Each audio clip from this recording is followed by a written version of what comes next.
In chess, you don't just get better randomly. You level up, like unlocking superpowers.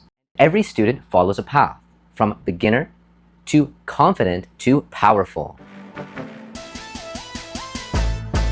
Let's start at the beginning. The white belt. At this level, students learn their first superpower. They learn how to checkmate their opponent's king. Then, they learn how to defend their king using a magic move like castling. Once students learn the basics, they move to the yellow belt level. Instead of playing fast, they pause and they ask one simple question. What is my opponent attacking? This stage takes about 3 to 4 months, and it's when students start to really understand the game. Students now start to find undefended gifts on the chessboard and being able to win some of the opponent's pieces. Kids now do lots of puzzles, and to get to the next level, they have to prove that they can do 500 puzzles in just 1 week. I know that sounds like a lot, but it's about 1 to 2 hours of independent puzzle solving.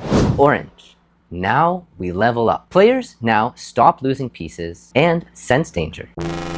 For the first time, they have a plan. For instance, they understand that they should use all of their pieces in the chess game, not just their queen.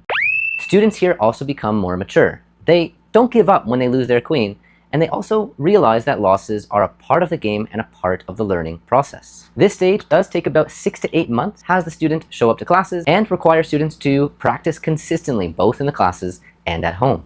Green belt.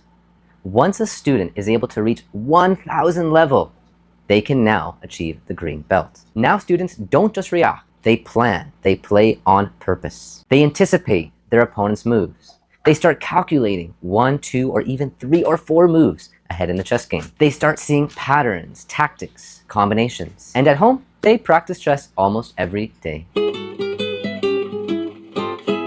Then comes the big jump, the blue level. This is where students become dangerous. Here, students learn openings. They begin to understand how important the first few moves of the game really are. They don't just play moves anymore. They fully understand the ideas. They start to go to competitions and they make other chess friends to talk about the game with. This can take close to a year, but it's really where we see confidence start to be built. But to pass blue belt, you have to reach a whopping 1600. The second last level is purple. At this point, students are strong players, even playing against adults. Wow. They become teachers of the game to younger students and take a more leadership role. They trust how they think. They analyze their own games and develop an ability that all players must have, the ability to focus for hours. This process can take 1 to 2 years, but the transformation is incredible. The final belt. The black belt. This is where you can say you truly understand the game of chess. A student has to reach 1800, and at this point, you could probably win against the founder of our school, Mr. Septi. Because after all, this isn't just about chess. It's about going from unsure to proud to making new friends, making your parents proud, and every level unlocks a new superpower. The question is, what level belt are you?